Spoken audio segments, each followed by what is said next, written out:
Hey everyone, it's Pamela Ferguson, and I saw a stat today, and it was about how people cannot afford to go without one paycheck by really affecting their family tremendously or not being able to pay these bills.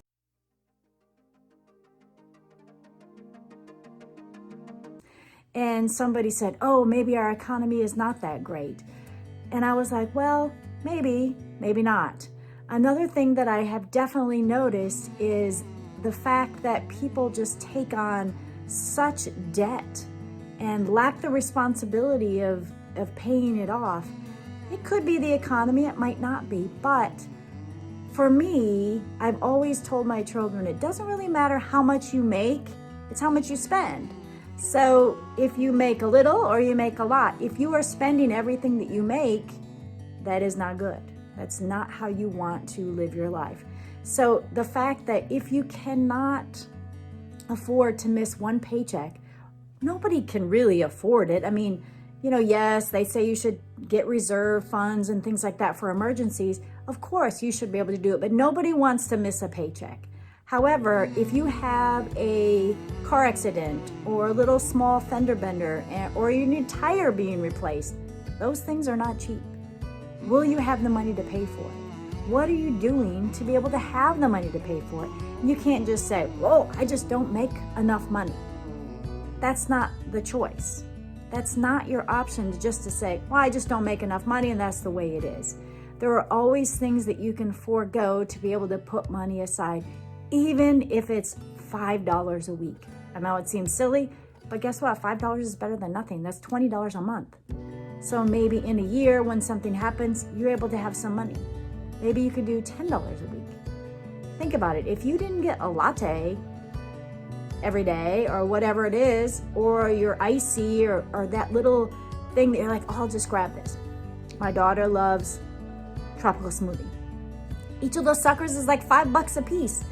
And she's always like, oh, she's got her tropical smoothie. And then she's like, well, I need more money. I'm like, I show her the cup and I'm like, this is the decision that you are making.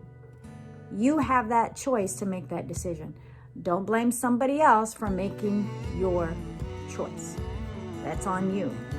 So instead of saying, oh, people have not saved anything for the retirement, the economy is so bad, I want you to just ask yourself, is there some personal responsibility I should step up here and say, you know what? How much is my cell phone every month? Do I need unlimited data? How much is my cable bill? How much do I actually watch TV? Can I just do Netflix or Hulu? There are tons of variations to eliminate expenses. How many times a month or a week do you go out to eat? These are all things, if you are in the position where you're like, if I was to lose one paycheck or a month's paycheck, I'm not going to be able to pay my bills. That's a problem. Right now, you need to set up a budget, look at your finances and say, okay, where can I cut? Where can I stop spending? Because you should not put yourself in that position. Let me say that again. You should not put yourself in that position. Keep in mind, I understand medical issues, car accidents, laid off from a job. There are things that are not within your control. I get that. And that's a different answer for me. But if you are working steadily, even if you don't get paid a lot, and you don't have any money saved, that's on nobody but you. You got to change that. You have to change that today, because that's not the way to live your life. And I'm telling you, you would probably tell your kids the same thing. As soon as my children started working, I said, okay, this is what we need to do. We need to put money for charity. That was our thing that we did, that we took right off the top of their check.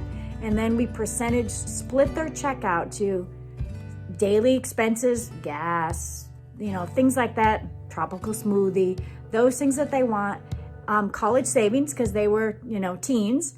And then the third one, and the most important, is savings, which is oil change. Car something happens to their car, they need to replace a tire, they need to replace the battery. I am very happy to say, because I forced them to do this or taught them how important this was, When these things happened, when they needed a battery, when they needed a tire replaced, they had the money set aside. And these are teens. And teens, they want to spend every penny. If they can do it, so can you. Stop making excuses. Stop making excuses. Change stuff in your life to get you out of the position that you don't want to be in. But it's no excuse to be like, well, people just, they can't live if they miss one paycheck. Poor financial decisions, again, unless there's those asterisks where,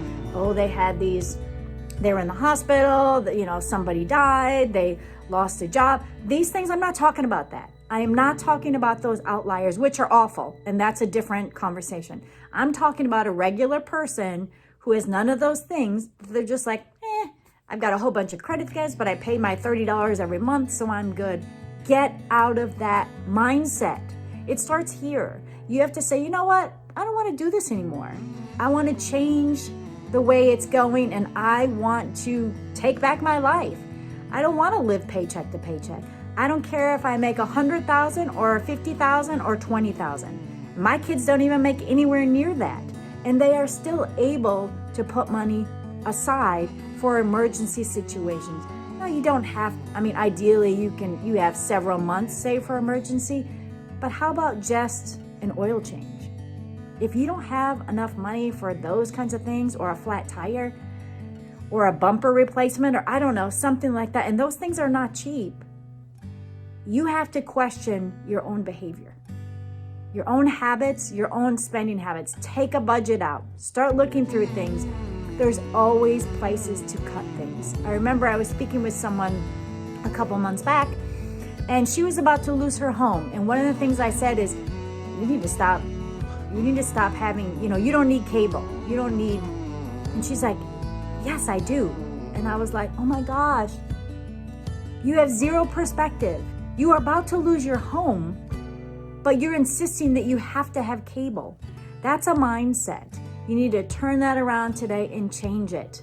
If you are struggling with something, I'm not a financial counselor, but I've had a lot of experience with having no money and trying to work ways to get more money and save and do those things. So if that's you, I would love to try to help you. Again, I don't charge for anything. I'm not a financial counselor. All I know is the things that have worked in my life, in our life, and to be able to get us out of debt and to do things. I think most of you know that when my husband went back to school, we had $200,000 in debt. He went back to school in 2007 and finished in 2009. And probably, I think it was 2014, we had no more debt. There are things that you can do. Have a great day, and hopefully this spurs you to make a change in your life.